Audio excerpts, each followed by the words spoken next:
O consumo, ele enfrenta um problema grave hoje no Brasil, que é a inflação.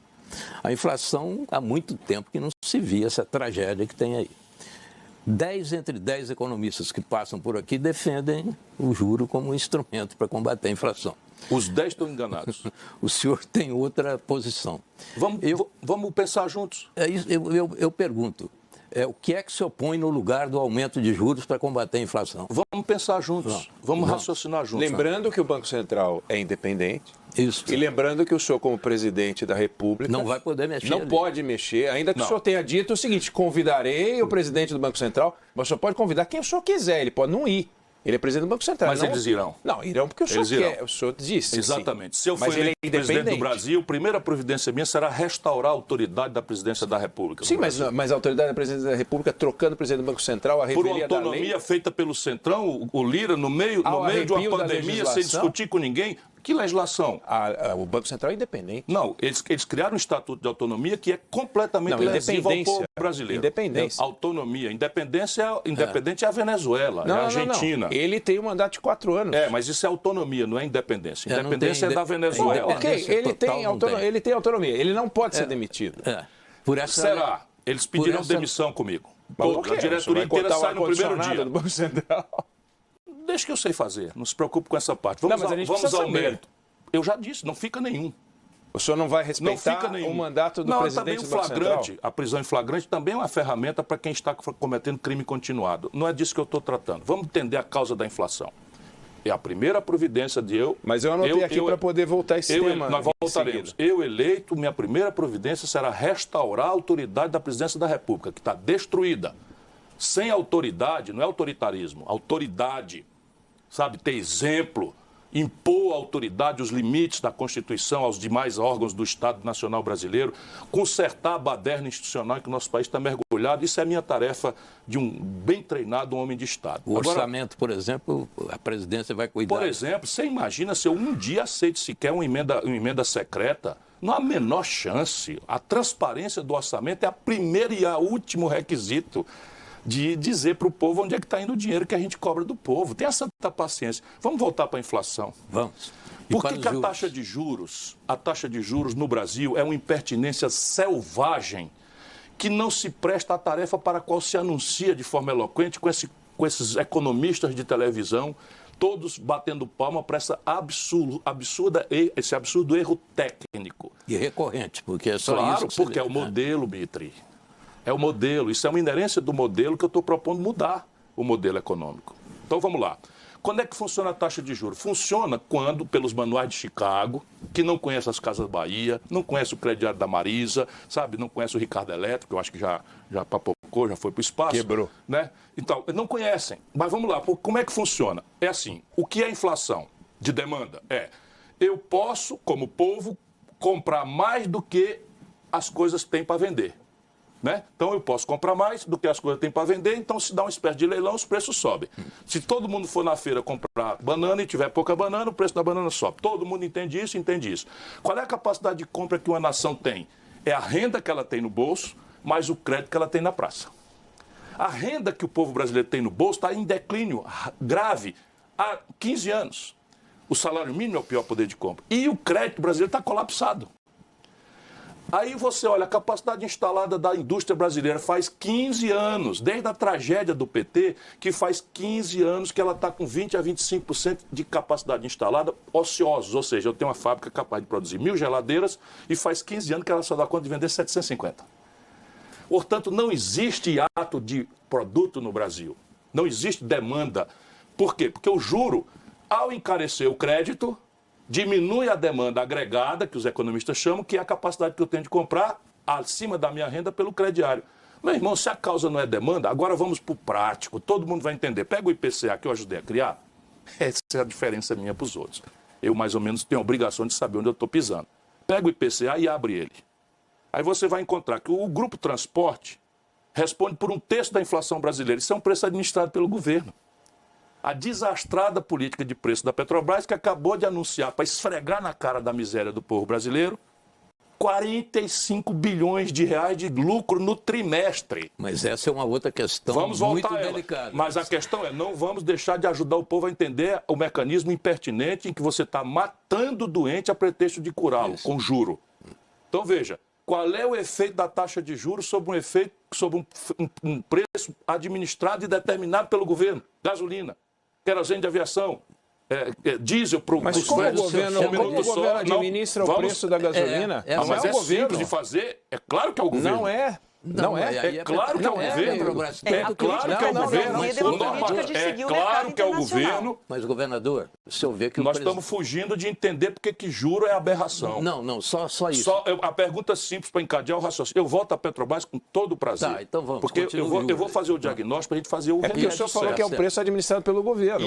Não, a gasolina, o petróleo não é. É da Petrobras. Os derivados de petróleo no Brasil são um preço administrado pelo governo. Isso é trivial. Não faça essa discussão, porque você fica mal para os seus espectadores. Não. O nome é preço administrado, está na definição do Banco Central, mas não é o governo que decide qual é o preço. É o governo que decide. Não é, governador. Mas vamos em frente. Vai ficar mal para você isso. Vamos em frente. Vai ver. Olha, quando a gente fala em juros no Brasil, a gente não consegue desenvolver o raciocínio. A gente volta à questão da Petrobras, do Banco Central daqui a pouco. Vamos terminar essa e eu tenho mais uma pergunta para fazer para o senhor na sequência. A pergunta simples. Qual é o efeito da taxa de juros sobre um preço administrado pelo governo como os combustíveis? Zero, nenhum. Então, aumentou o juro, a gasolina vai baixar? Tem algum correio de transmissão que faça esse efeito acontecer? Não tem. Tem, Eduardo Eneg? Não tem. Pronto. Não tem. Vamos ao outro preço. Energia elétrica, administrado pelo governo. Acabaram de autorizar 25% do governo Bolsonaro, a Agência Nacional de Energia Elétrica, criminosamente, porque nenhum insumo cresceu 25%. A matriz hidráulica brasileira não se alterou. É por indexação a câmbio, que é uma impertinência roubalheira, oficializada com leis protegendo, que é essa a tragédia do Brasil. Leis protegendo a roubalheira. Criaram o IGPM, indexaram as tarifas públicas ao dólar, descomprimiram de custo. Então aumenta a energia elétrica do Ceará 25%. E qual é o efeito do juro sobre isso? Não fuja da pergunta. Tem algum efeito? Nada. A portaria da ANEEL vai sofrer alguma ingerência? Não tem. Agora vamos ao terceiro bloco da inflação brasileira. Preços impostos a nós para cima por causa da nossa interseção comercial estrangeira, comércio exterior. Então a China entra bombando comprando alimentos, a Europa entra bombando comprando alimentos, o preço dos alimentos produzidos no Brasil e no mundo crescem explosivamente. Pergunta simples e trivial: qual é o efeito da taxa de juros doméstica do Brasil sobre preços que estão inflados por conta da demanda chinesa de preços? Nenhum efeito. A não ser o que é que eu posso fazer? Fazer uma política de preço decente da Petrobras, elaboremos, agora eu estou com isso pronto, façamos uma política de desindexação para fazer custo real, mais remuneração decente para as tarifas públicas, acabar com essa vinculação com o dólar, e vamos entender que o Brasil precisa voltar a ter uma política de abastecimento de preços, porque a diferença do Brasil para o resto do mundo é que nós temos sobra de alimentos. Mas, ministro... O mundo tem que pagar caro porque depende da comida que nós produzimos. Se eu tenho um governo preocupado em montar um estoque regulador que garanta ao produtor, na safra, que ele não vai ser espoliado pelo atravessador porque não tem crédito, não tem capitalização, não tem como armazenar. Guarda esse estoque e dissolve esse estoque para ajudar o consumidor na entre-safra, na crise, etc, etc. Te lembra? Cibrazen, Conab, quer dizer, sabe? O senhor responderia ao aumento do preço da comida com estoques reguladores? É evidente, a única só, porque o Brasil, a diferente do mundo, tem alimentos. Agora, ministro, seguindo o O raciocínio... mundo não tem. O mundo ou paga o preço que o mundo está cobrando ou não vai ter. O Brasil tem alimentos. Sabe o que a Argentina fez? Eu não preciso fazer no Brasil. Não preciso fazer, mas a Argentina meteu um imposto de exportação. Agora, a Argentina não é um bom modelo econômico, Não né? estou falando de modelo econômico, Não, estou falando mas do não é um ponto de vista bom de modelo. desabastecimento e preço que está impondo à população brasileira a fome. Sim, mas então agora... tudo pode no Brasil, especialmente 20 milhões de pessoas passarem fome e 129 serem desnutridos. Mas aí precisamos voltar agora à questão da Petrobras para ver o preço do combustível. Então vamos lá. Porque o senhor parece ter uma posição, governador, de maior intervenção na Petrobras. Isso é uma propaganda ideológica absolutamente chocante. Então explique. Deixa eu explicar para você. No mundo do petróleo... Só lembrando, o presidente Bolsonaro trocou 2 vezes o presidente da Petrobras dizendo que... Isso é um grande ator, isso é um canastrão. O Bolsonaro tem compromisso orgânico com a bandalheira que tomou conta da Petrobras, agora de um jeito diferente da bandalheira que tomou conta da Petrobras com o Lula e o PT. Bolsonaro é comprometido organicamente com isso e ele faz esse teatro. Sendo que o Eduardo Oineg pensa que existe algum normativo que impõe esse preço da Petrobras para dizer que não é administrado pelo governo. Sabe qual é o normativo? Uma deliberação do Conselho de Administração, onde o assento majoritário pertence ao governo. Então, quem é que manda mesmo na política de preço? O governo. Sim, mas houve uma política de preço definida. Isso é a minha visão? Não, mas não, sim. Espera um pouquinho. Não, que a maioria de fato... Mas houve uma política de preço definida de paridade internacional. Então, houve um belo dia... Em 1954, foi criada no Brasil uma companhia de petróleo chamada Petrobras. De 54 a 2016, quando sofremos um golpe de Estado, o Brasil tinha uma política de preços. De 1954 a 2016, o Brasil tinha uma política de preços. Preço interno do Não, qual é a política de preço? Custo interno. Mais rentabilidade em linha com a prática internacional. Bom, mas qual é a natureza, como ela tem um monopólio? Desculpa, qual é a natureza da Petrobras? Ela é uma sociedade de economia mista. Não, ela é uma SA. Ela é uma empresa de economia mista. O governador, ela é uma SA. Uma empresa de economia mista é uma SA. Bom, ela é uma SA. Significa o seguinte, ela segue as regras da SA. Mas o governo tem uma maioria ali. O governo tem uma maioria. Meu Deus do céu. Mas, governador... Só um minutinho, peraí. O governo tem uma maioria aí, tá certo? Tem uma maioria. É o que eu estou tentando explicar. Sim, então... Por quê? Porque nós somos um sócio controlador. O que o senhor vai fazer com essa maioria? A maioria, deixa eu explicar a causa para a gente ir para a terapia. Senão a gente não deixa o povo na jogada e fica essas viagens, esses delírios no Brasil. Entre 54 e 2016... Aqui a gente é contra os delírios e as viagens, governador. Eu achei que você era a favor, não. Não, de viagem e delírio, não. O governador vai explicar... Não, mas o Brasil está dominado por delírios e viagens. Sim, tais como eu a gasolina não é um preço administrado pelo governo. Espera aí um pouquinho, isso é um delírio, isso é uma viagem lisérgica. Vai me desculpar. Quem manda no preço da gasolina é o governo, sócio controlador da monopolista Petrobras. Então por que o preço da gasolina não está baixo? Aqui não está R$1 o litro. Se você deixar, eu explico. Tá, então vamos ver. Em 2016, o Conselho de Administração da Petrobras, convocado pelo controlador Michel Temer, representando o povo brasileiro, determinou que a Petrobras, doravante, não ia mais fazer os seus custos e rentabilidade e transformou-se numa política de paridade de preços de importação. Por quê? Chama PPI. Por quê? Porque o acionista minoritário demandava rentabilidade máxima, que é o papel dele. E quem estabeleceu essa prevalência do acionista minoritário? O Lula e o Fernando Henrique, que entregaram 64% do capital não votante da Petrobras a acionistas privados. Portanto, a turma do PT fala essas coisas e tal, mas aqui está a raiz. Aí você confunde que é lei das SA, tem nada de lei das SA, eu sou advogado e professor de direito, não é que isso... Não, mas eu leio também. Governador, eu leio também. Mas a lei da SA não determina, por exemplo, a Companhia Siderúrgica Nacional, onde eu trabalhei, é uma SA. Tem ações cotadas em bolsa, etc, etc. E quem é controlador é o sócio majoritário, que é o Benjamin Steinbrück. E quem determina a nossa estrutura de custos, etc, etc, somos nós. Eu digo nós porque eu trabalhei lá como executivo. Enfim, fui presidente de 2 companhias do Grupo CSN. Então, só um minutinho. Então, o que acontece? A política brasileira determinou que o preço da Petrobras fosse PPI. Não mais custo, mais rentabilidade, mais PPI. Então vamos agora entender para o espectador que não está obrigado a entender essas coisas. Como é que se forma o preço de um sanduíche, Adriana, na praça da universidade? Não é o custo de produzir o sanduíche mais uma rentabilidade razoável que pague o trabalho do cidadão? E por que ele não pode exorbitar com esse preço? Porque tem um concorrente ali na iminência dele que vai tomar o freguês. A Petrobras é um monopólio, Eduardo Oineg, tanto na legislação quanto na prática internacional.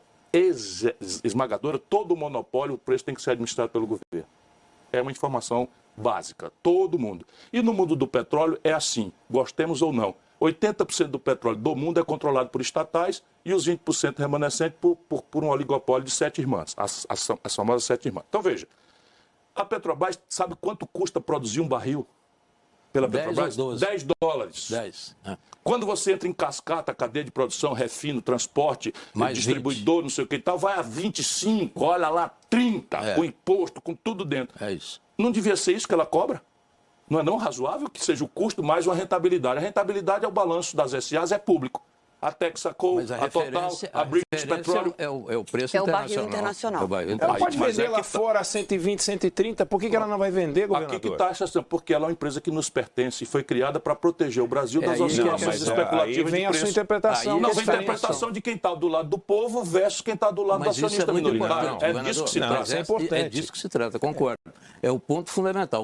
O senhor então está querendo dar uma função social à Petrobras. Função social não. Todo monopólio tem um preço administrado pelo governo, isso é da literatura. Se você olhar o Adam Smith, o mais radical dos capitalistas, sabe do que eu estou falando. Ou você tem uma concorrência que estabelece pelo mercado o ponto ótimo de equilíbrio. Por exemplo, no mundo global, eu fiz um levantamento do lucro médio das grandes corporações de petróleo. 6,5%, 7%. Sabe quanto foi da Petrobras? 38%. Mas como é que o senhor vai fazer na prática? É simples. Fazer uma pausa. Eu posso dizer só como eu vou fazer? É isso que eu queria ouvir. Primeiro dia do meu só governo... para terminar minha pergunta. Na prática, pelo seguinte, pelas regras atuais, o senhor não pode chegar lá e falar o barril vai ser vendido a $60, $50. Não, eu posso sim. Mas o senhor pode fazer alguma coisa, que eu não sei o que é, o senhor vai contar, para que o senhor tenha esse controle sobre o preço da Petrobras, que o senhor não tem hoje. Eu vou fazer o seguinte, como presidente da República. Como presidente da República, eu determinarei a política de preço da Petrobras. E só que eu vou fazer uma política de preço muito séria. Mas como o senhor vai fazer? Se você deixar, eu respondo. Não, eu estava encadeando a GIA 3 vezes e fui interrompido, mas tudo bem. É uma pinimba antiga esse negócio aqui, né? Mas vamos lá. No primeiro dia do meu governo, os jornais publicarão 2 editais. Num edital, eu convoco o Conselho de Administração da Petrobras para anunciar que a PPI vai trocar por uma política de preço que eu vou nomear de PPE. Ao invés de eu estimular a importação de combustíveis, eu vou dizer que agora a Petrobras vai fazer a baliza de preços dela pelos seus custos de produção, mais a oportunidade que ela terá de exportar.